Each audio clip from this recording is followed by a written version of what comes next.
I remember the precise moment I first descended into the basement of St. Agnes Church in Eldridge, Pennsylvania. It was April 12, 2018, a Thursday. The sky hung low and gray over the Susquehanna Valley, the river below it the color of tarnished lead. The restoration project, now in its fourth month, had been funded by Pennsylvania Historical Society Grant PH 2017-45, an initial award of $320,000, later increased by $130,000 to cover unexpected foundation repairs. My assignment, confirmed by Diocesan Memorandum DIO 2018-4 dated January 5, was unambiguous: to locate, photograph, catalog, and preserve any archival materials exposed during the structural work. That afternoon I uncovered a ledger. Black leather, brass corners oxidized to a dull green, spine split from years of use.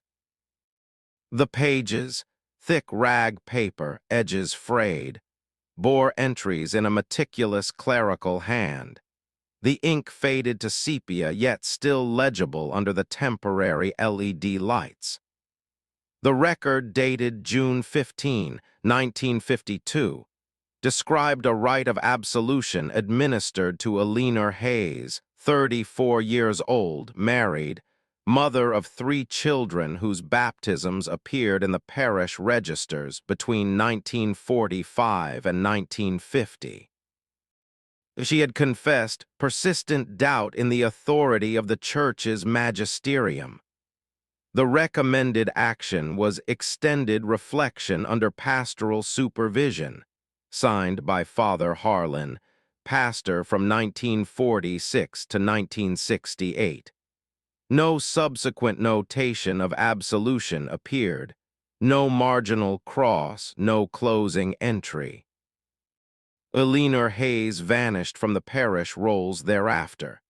No marriage amendment, no burial in the cemetery ledger that stretches unbroken from 1887 to the present, no transfer documented in the diocesan migration files. I entered it as item AG 1887-112, photographed the page at 600 dots per inch, uploaded the image to the diocesan Argus database, and continued. At the time it seemed a minor irregularity, perhaps an unrecorded relocation, a clerical oversight common in archives that span more than a century. 8 years later, on this date, January 22, 2026, as I record these words in the quiet study of my home outside Harrisburg, I recognize the truth. Such absences were deliberate. They formed part of a silent architecture whose purpose was not spiritual guidance but institutional preservation, the safeguarding of doctrine, hierarchy, and authority at whatever cost. The ledger was merely the first thread. When I pulled it, the entire weave began to unravel. My formal involvement with St. Agnes commenced with that January memorandum. The Diocese of Harrisburg encompasses 15 counties across central Pennsylvania, stretching from the Maryland border north through the folded ridges of the Appalachians to the fringes of the old anthracite coalfields. It comprises 89 active parishes, 22 missions, and a scattering of deconsecrated buildings erected during the great waves of immigration, Irish, German, Polish, Italian, that filled the mills and rail yards along the Juniata and Susquehanna rivers. St. Agnes, consecrated on September 8, 1887, by Bishop Thomas McGovern, was constructed of local sandstone quarried 10 miles upstream. Its design followed the Gothic revival idiom of the period: pointed arches, rib-vaulted nave, stained glass windows from Munich illustrating the martyrdom of St. Agnes, installed at a cost of $1,800 in 1890 terms. The nave accommodated 450 worshippers. The transept, added in 1923 following a capital campaign that raised $12,000 through parish bazaars and mill family subscriptions, served as overflow space on principal feasts.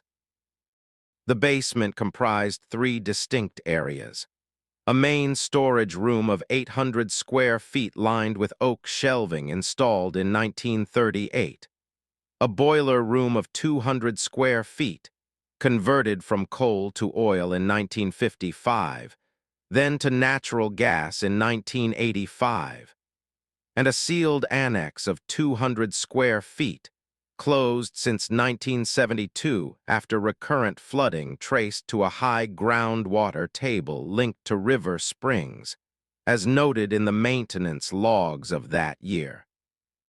A structural assessment conducted in October 2017 by Geotech Associates of Camp Hill, Report GTA 2017-89, revealed differential settlement in the foundation blocks, subsidence attributed to long-abandoned mine workings beneath the town. Keystone Restoration Services secured the contract, KRS 2018-12, executed December 15, 2017. Monsignor Edward Klein, Vicar General since 2008, represented diocesan interests. Father Dominic Hale, pastor since 2014 after 8 years as associate at St. Patrick in Carlisle, managed day-to-day parish coordination. My daily routine adhered to strict protocol. I arrived at 8 o'clock, parked behind the rectory, a brick addition constructed in 1905 containing 4 bedrooms and a modest theological library, and signed in at the site trailer, Mobile Office Solutions Unit MOS 456. Descent was by way of 22 granite steps from the sacristy, each worn concave by more than a century of passage. Protective equipment included Kimberly-Clark purple nitrile gloves, a 3M 8210N95 mask, Red Wing Model 2233 steel-toed boots, and a hard hat whenever overhead work was in progress.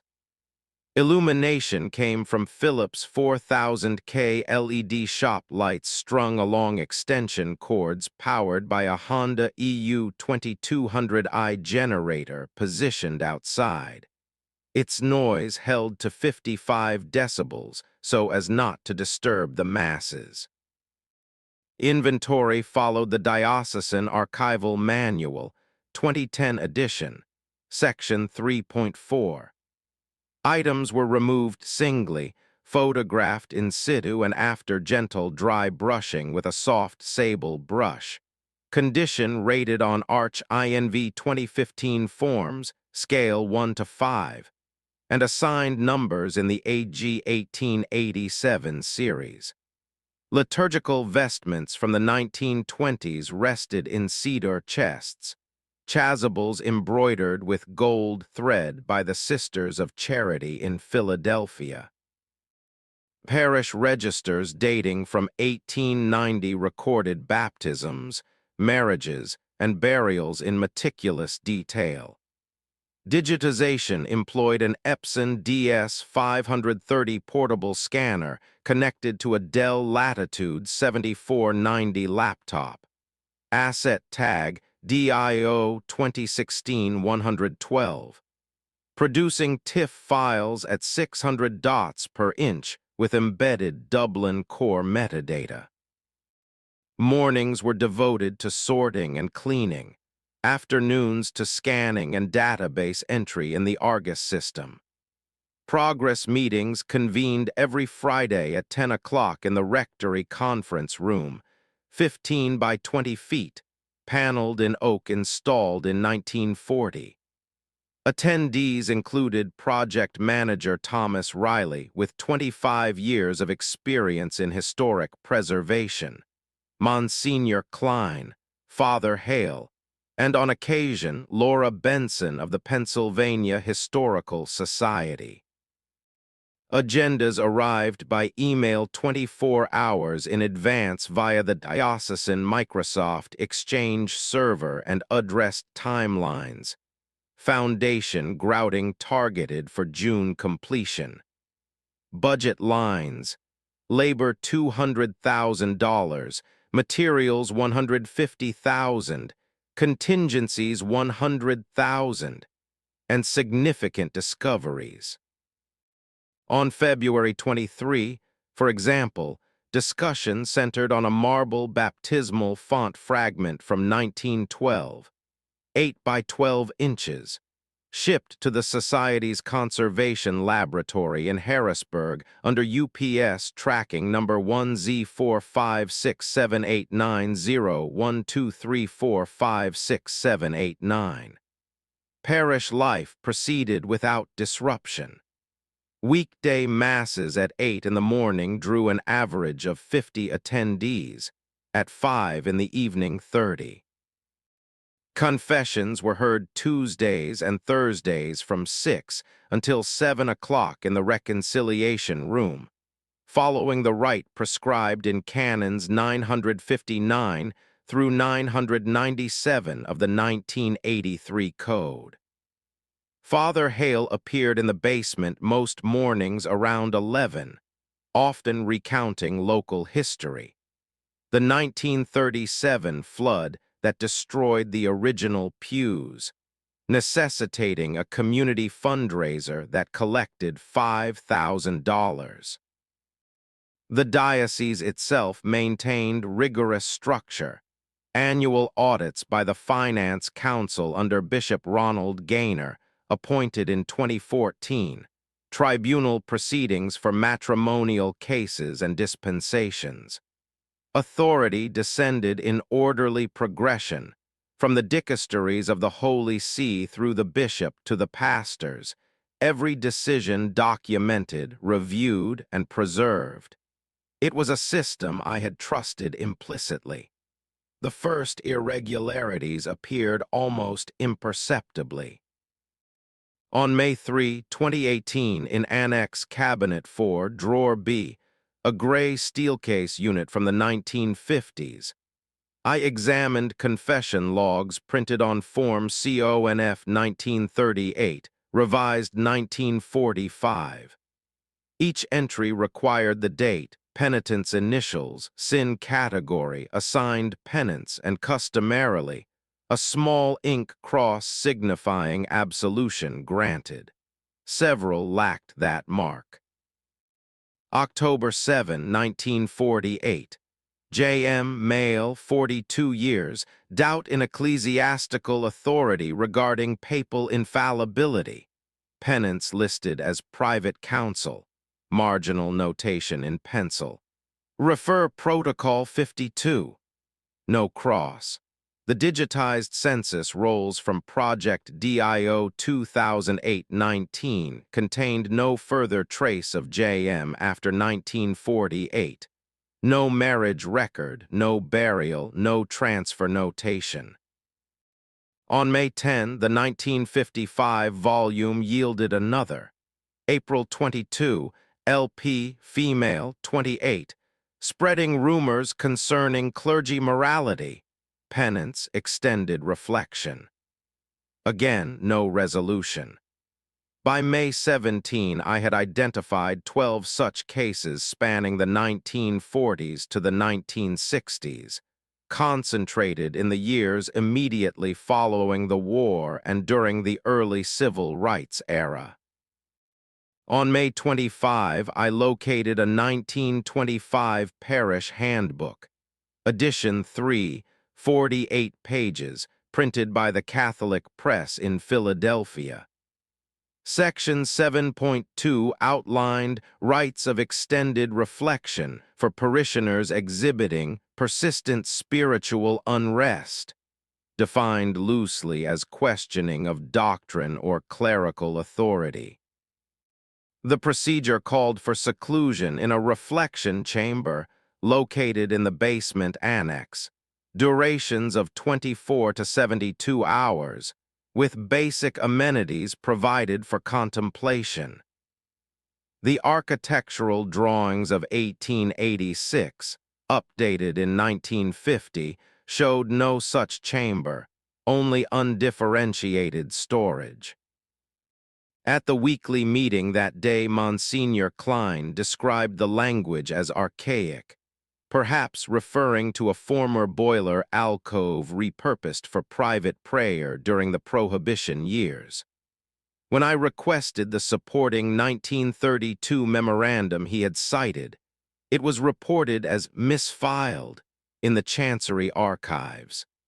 Father Hale's manner changed after I inquired, on June 4, about access to sealed confession records. He cited Canon 489, which requires destruction of penitential notations after 10 years to protect confidentiality. Yet his eyes did not meet mine, and his tone was unusually clipped. Construction workers mentioned hollow, rhythmic knocks emanating from the walls, sounds unrelated to pneumatic tools or the generator. But the OSHA 301 incident logs recorded nothing unusual. On June 20, the annex door stood ajar, although I had secured it the previous evening. A stack of 1960s parish newsletters lay scattered across the floor as though hastily examined. On June 22, I discovered a memorandum dated March 15, 1972, from Bishop Raymond Coulter to Father Elias Grant.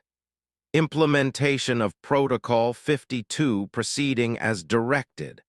All participants to be documented under classification R7. Discretion remains paramount to safeguard the flock.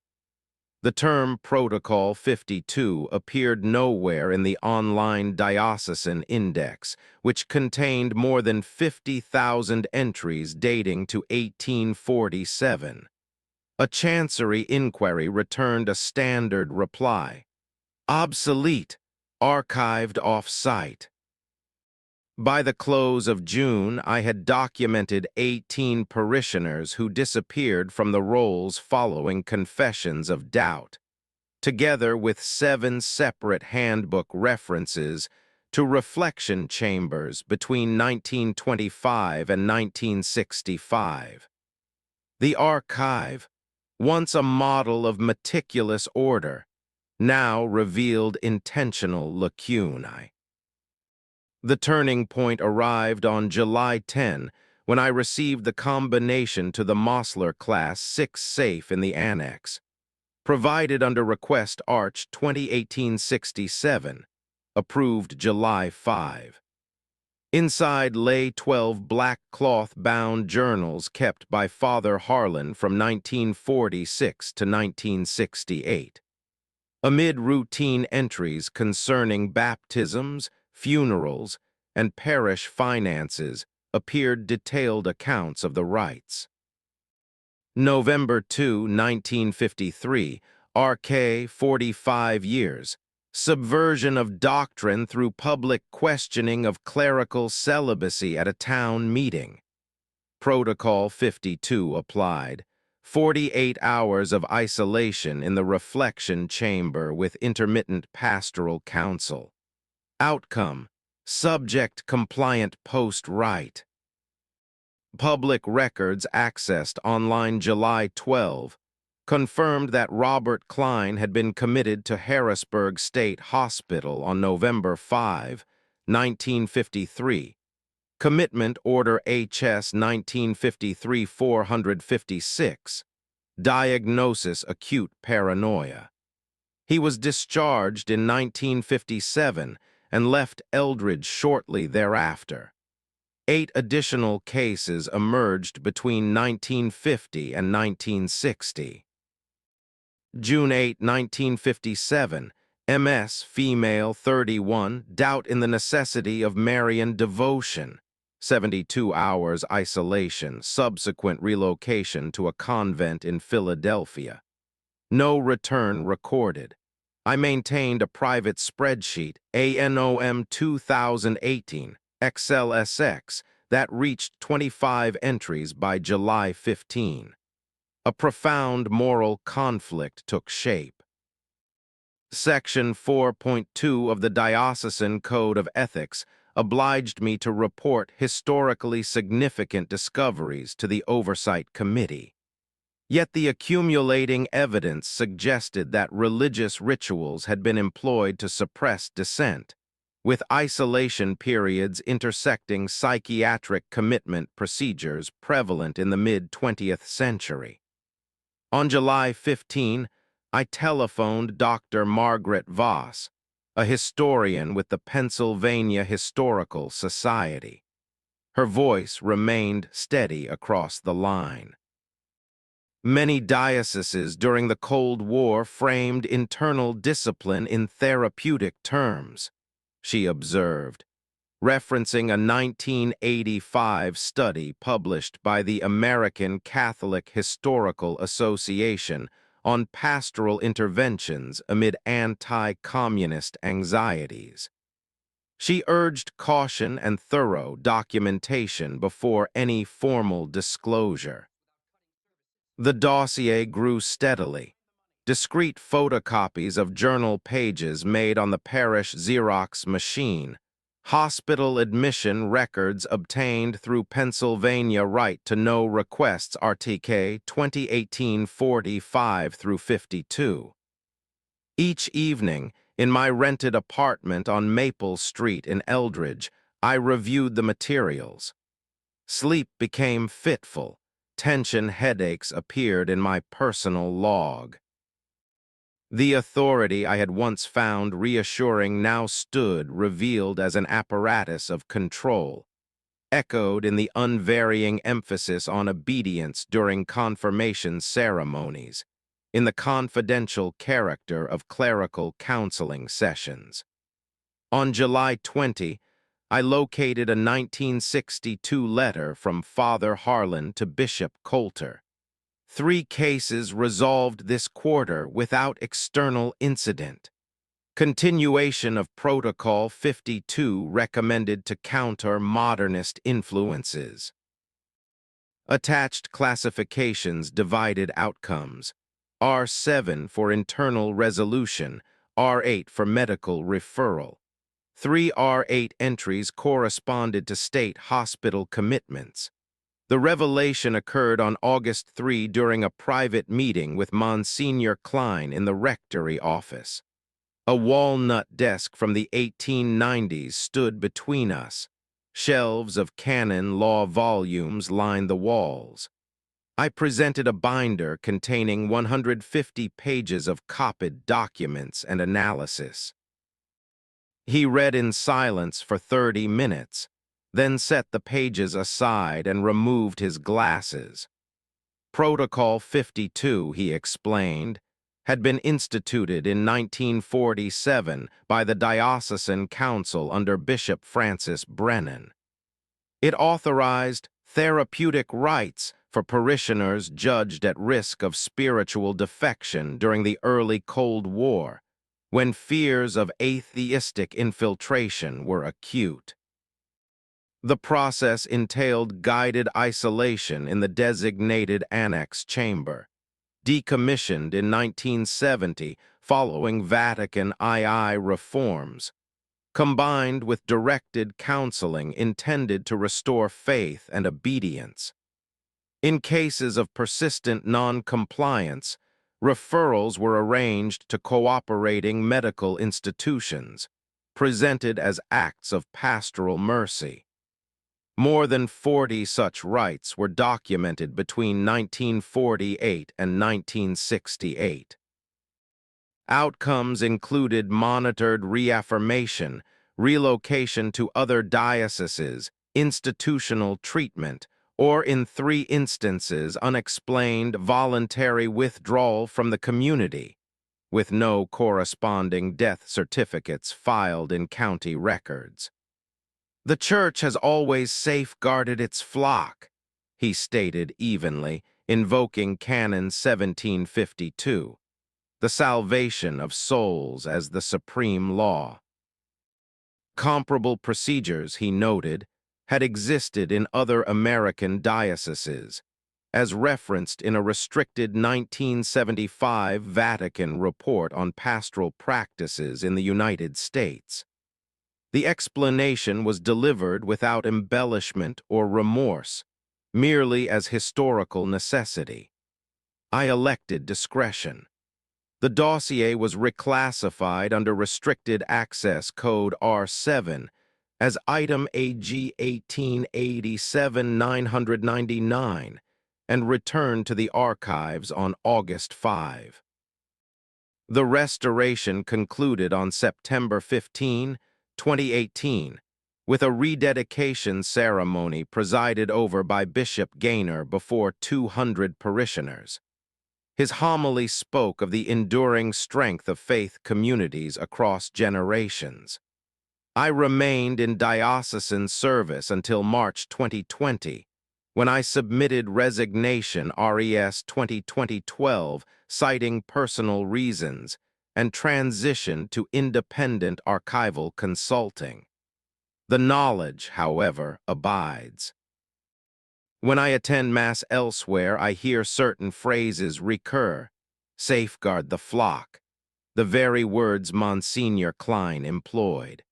Confessions continue to require complete disclosure. Vows of obedience remain unaltered in the rite of confirmation. Unresolved questions linger. The exact conditions within those chambers, the true number of lives redirected, whether faint traces of Protocol 52 persist in contemporary pastoral counseling guidelines or diocesan safeguarding protocols. I am no longer the same.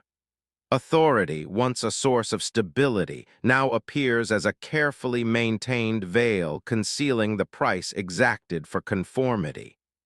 In quiet moments when I revisit old notes and encrypted files, I think of the absent names: Elinor Hayes, J.M., R.K., and the dozens more, whose stories were absorbed into the institution's silence, leaving behind only the subtlest echo of what was done in the name of salvation.